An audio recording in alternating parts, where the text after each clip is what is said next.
Hey everybody, Asher here with a quick Heroes of the Storm guide for how to make gold. Now I've heard a lot of people complain that gold is really hard to come by in Heroes of the Storm, but it is a free-to-play game, and if you are looking to play the long game, you can earn enough gold to kind of play what you want, given enough time. And that's what we're going to talk about today, how to maximize the amount of gold you can get. And let's start with the very first thing. It may seem obvious, but a lot of people don't know about it. Let's look at your player profile. And specifically, they had included a new thing that's pretty nice called player progression. And if you look at the player rewards, this is a different screen from what I was used to in the alpha here. It lists out the rewards you can get. You can get a pretty hefty sum of gold. You'll notice it comes at you really fast, really early.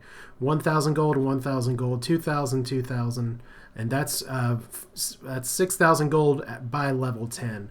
And then 4,000 more gold as you get to 20 and 25. 4,000 more gold for 30 and 35.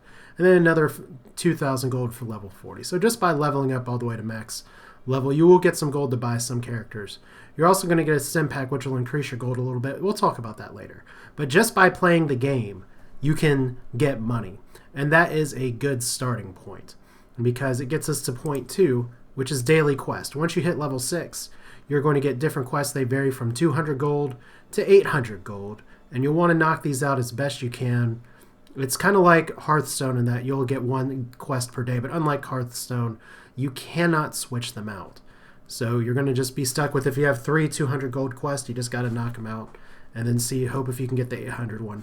Keep in mind as well that if you go to play here, you can choose a hero that's free to play on the week, such as, say, Asmodan for this week.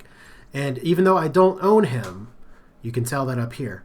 Even though I don't own Asmodan, I can actually use him to complete the daily quest. So that's good as well. And another way that you can earn even more gold, how do we do this? This is not the menu that I'm used to here. If we go back to Hero Collection or something, we'll just look at Nazebo as a good example here. You get 500 gold for leveling a hero, whether you own it or not, to level 5. So what some people advise, and I advise too, that when you have heroes that are free to play for the week, try and get them to level 5 as best you can. That'll get you 500 gold. Eventually, even heroes that are super, super cheap, like for instance, of course I'm going to click out of that on accident here. If you go to a hero that doesn't cost a lot of money, like Raynor, who only costs 2,000, he gives the same gold reward. So if you get Raynor up to level 20, you'll actually make a profit. Now granted, it's a lot of game time to get to here, so I wouldn't aim for these if you're trying to maximize your gold. Try and get that 500 though. It's reasonable to get for heroes that are on free weekly rotation. And eventually you will find that your gold amount will pile up. You'll notice the one thing that I haven't said for getting gold at this point, and that is actually playing matches. Let's talk about that for just a moment. You'll see that I have a Stim Pack active.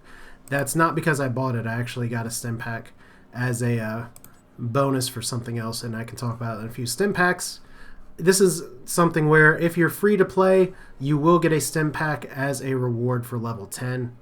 And it's good to try and maximize that as much as you can, because it gives you 150% additional gold per game. And depending how your games go, you may only be getting little bits of gold here and there every single time.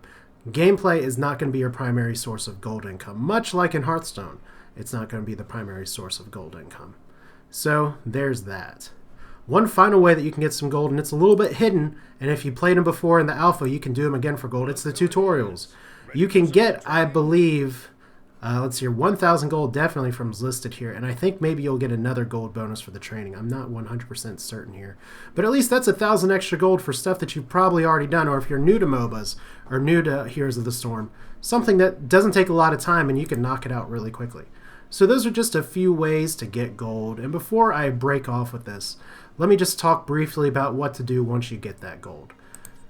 First off, we can talk about bundles here. Bundles are something to look out for, and this is real money that you can spend, such as $5 to get 3 heroes. I'd say the starter bundle is a good value if you're going to spend any money on the game. $5 gets you 3 heroes, 3 useful heroes. Raynor's not top tier, but they're all useful. If you're going to be really dropping money, you don't need as much of a gold guide here. Nexus Bundles, good value. You get 10 heroes. The starter pack that you can get in retail stores for 20. It depends on if you want the heroes or not. But the really nice thing about the starter bundle is you get that 7-day Stim Pack as well. That's where mine got activated retroactively, because they only recently added that in. But once you get gold here, and you can see that I've taken my dear sweet time to accumulate gold. And I've been able to buy some heroes with gold. If you've watched any of my videos, you know that I had a few less heroes and I went on a bit of a shopping spree recently. But if you want to buy heroes, my suggestion is not just to go and say, hey, I want Thrall. Let me buy Thrall. You can hit this button to actually try Thrall. That'll let you go around and see his abilities.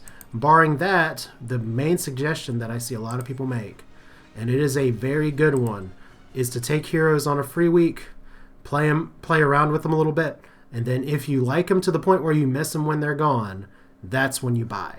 That means you're going to get some time to learn heroes, and getting to level 5 with the hero, you'll learn quite a bit about them. But hey, eventually you will get gold and you'll be able to buy what you want. It just takes time. But once you can plunk down 10,000 gold on that 10,000 gold hero that you want, because you know you enjoy playing him and it's going to be good. That was my relationship with Nazebo. It's a really satisfying feeling. So that's it for today. That's Heroes of the Storm. Gold is slow to come, but if you pay attention to your daily quest and you focus on leveling your free heroes to level 5, you'll be able to purchase a number of heroes. They range from 2,000 gold to 10,000. I would never advise buying a 15,000 gold hero. It'll always go back down. But that's it for now. This is Asher. Thanks for watching. Got any questions or other suggestions, feel free to leave them in the comments. Otherwise, I'll see you next time.